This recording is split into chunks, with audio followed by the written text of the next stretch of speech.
Okay, so if you want to get very good at overcoming fears in your life, subscribe to my channel, hit the notification bell so YouTube notifies you when I put these videos out, and follow me on my Instagram where I give tips and advice and motivational posts on how to conquer fear and how to, succeed in your life. So in this video, I'm excited to do a video that I wanted to do for a long time, and that's how to overcome the fear of speaking to people in any social situation. So if you're on this video, I take it that this is one of your fears. So what I did last night, I wrote an article on my YouTube channel, which you can check out. I wrote it on my second channel actually, because I've got two channels. This is the new one and I've got my original one. And I broke down all the different steps and procedures and tips with how you overcome this fear. And I shared how I overcome it. And I'm confident you can overcome it the same way that I did. And I explain that whether you're talking to someone in person, or you're speaking to someone over Skype or Zoom, or you're doing a live stream, or you're speaking to someone on the first date, even though these social situations are different, the actual practice is exactly the same. And that's basically learning to manage your fear and your anxiety, or for a more professional term, learning to control your fight or flight or your adrenaline or your nervous system. It's all the same thing, it's just different language. And the way you do that is, again, the professional term is exposure therapy, or it might even be linked to like CBT. Exposure therapy is basically a therapy where you expose yourself to things that you're frightened of, whatever it is, whether it's people, whether it's heights, etc.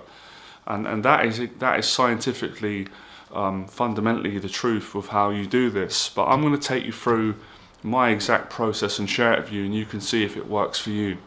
So I broke down in the article the first thing that I believe you need to overcome your fear of talking to people is a goal, and I'll explain why.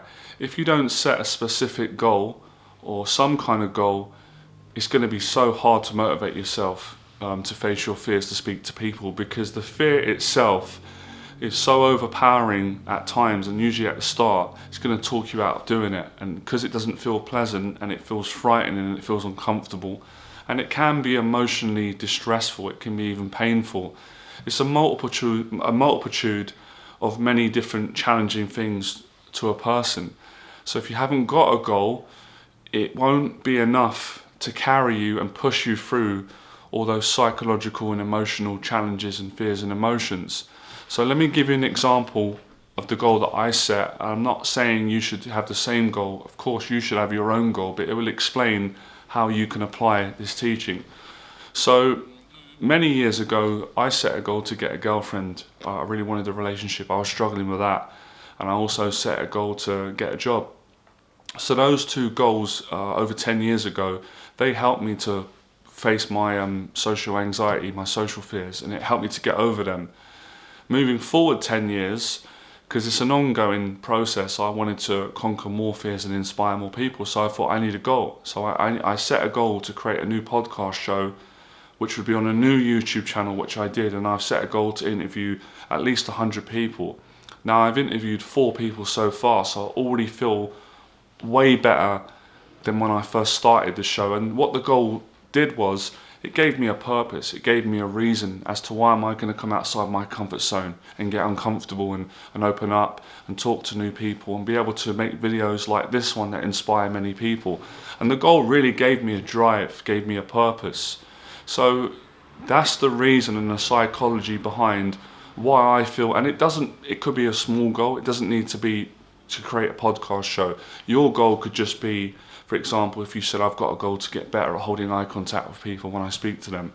It doesn't matter what the goal is, as long as you have a goal, so you know why you're putting yourself through challenging social situations. I could go into that a bit more, but that's the basis. These are the fundamentals of why you need a goal. Now the second part, which is important, is you need momentum. And I explain that in the article, I'll go through it again. Momentum is practice. Momentum is when you consecutively practice something without taking long breaks. I'll give you an example. So let's say, for example, you had a fear of speaking in front of the camera and making a YouTube video like this. Momentum would be you making 7 videos in a week. So every single day you set some time aside and you make a video. So you're getting 7 days of practice. That's a lot of momentum, as opposed to someone making a video twice a year, which is not enough momentum. What momentum does is it builds confidence. It makes you become more desensitized to your fear and your anxiety, and you get very good at controlling your own anxieties or your own emotions. You get used to controlling that fear, and you can actually rise above that fear. And that's where you can start seeing the progress, which I'm going to come to in a second. Why progress is the most important positive factor with keeping a person motivated and helping you to get over the finish line and get over this fear. So the momentum is so important, especially with social anxiety and conquering your fear of speaking to people. I'll give you another example. If you practiced talking to people for 6 months in person and you went to a social event every single month and you did that consecutively without taking a break, you'd be so much more confident and relaxed around people. So practice and momentum lowers social phobia, lowers fear and anxiety, and increases confidence and self-esteem. So you can speak to people. Of course, I'm sure from this video you want to be able to be confident with people, you want to engage, you want to be able to express your personality and all those things. So that's really, really important to understand. The next thing moving on is actually enjoying the process. If an individual is doing something for a long time and they're not getting any enjoyment out of it, the likelihood is they're going to quit. Unless they had to do it. For example, some people have to go to work, they don't like the job, they've got to make a living. Fair enough, they've got to feed their family. But with things like speaking to people and building relationships or getting over social fears, if you're not enjoying any of it, then you're probably going to quit at it, right? So the question is, how can you enjoy it? And I think the way you enjoy it is by applying the things I've just explained. Setting a goal, putting a lot of practice in, building that momentum and seeing the progress. When you see progress from something that you've been practicing at, that you've not been good at, and you've wanted to get good at, and you start seeing that you are getting good at it, that's when the enjoyment naturally usually starts coming. So when you enjoy the process of talking to people, whether it's over a Skype call, over a Zoom call, giving a public presentation, speaking to someone in person, going for a coffee, it doesn't matter whether it's in person or over the internet or doing a live stream. Once you start enjoying that, sky's the limit. That's when you go to another level. That's when you actually don't really have any fear anymore. Because when you're in the midst of the grip of fear, it won't allow you usually to enjoy things, because you're in the place of distress. There's no relief. So the peace comes with the joy when you start enjoying it, and you see that a lot of people do like you, and you like them, and you can connect with them.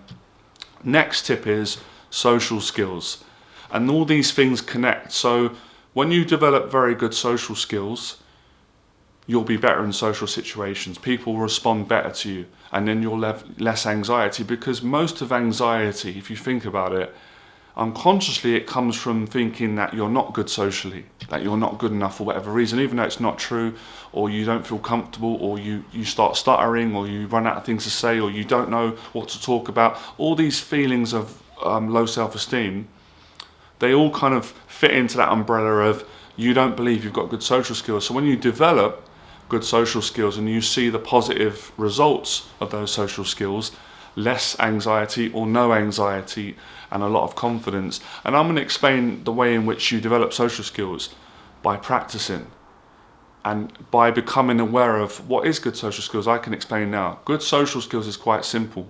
Good listening skills, being able to listen to a person you don't have to be like over the top, but being able to listen. Being able to talk, being able to express yourself, being able to connect with that person through getting an understanding of who they are, what their values are, what they're interested in. So some basic social skills are listen, respond, and figure out what it is that a person is passionate about. Example, I'm passionate about making YouTube videos. Let's say you're passionate about making YouTube videos or watching YouTube.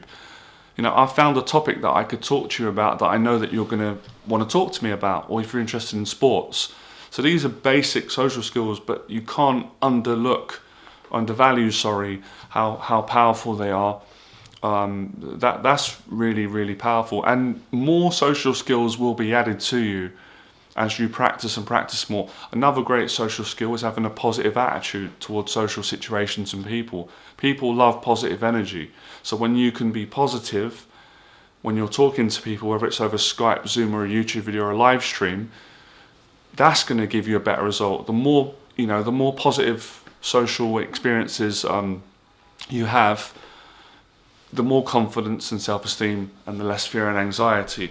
I would say we've covered it today in this video. There will be a few more things, but I'll add them in other videos. But I don't want to overwhelm you. That's more than enough for today.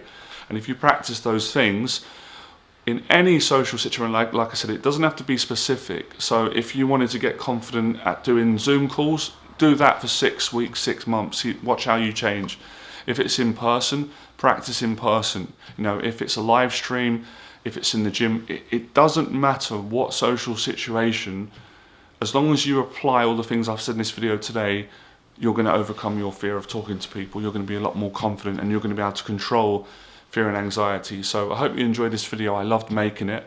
Let me know in the box below what was the most helpful tip I gave today. If you've got any questions, I'll make more videos. I'm going to do more videos on this topic anyway. I'm really passionate about it. And I really appreciate you subscribing to this channel, share this page, liking and sharing this page, and I'll see you soon. Become fearless.